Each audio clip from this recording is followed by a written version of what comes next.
Më 12 shtator, Asambleja e Përgjithshme e Kombeve të Bashkuara votoi me shumicë dërmuese në favor të një rezolute për të ringjallur zgjidhjen me dy shtete.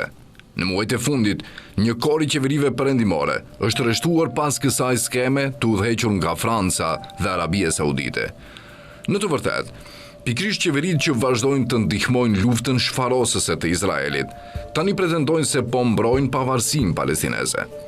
Qëllimi i dukshëm i këtij manovrimi është arritja e një paqeje të drejtë dhe qëndrueshme në lindjen e mesme.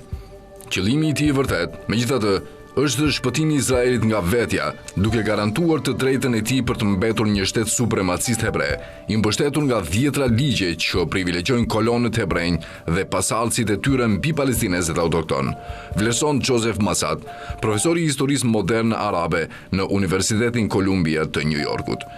Njohja perëndimore e një shteti fiktiv palestinez kushtëzohet tërësisht nga njohja e tyre prej kohësh e shtetit racist të Izraelit për krah tij, shkruan Massad, dhe shton se kjo po ashtu synon forcimin e autoritetit palestinez bashkëpunëtor si një nën-kontraktor i besueshëm i pushtimit kolonial Izraelit, duke pagëzuar si shtet.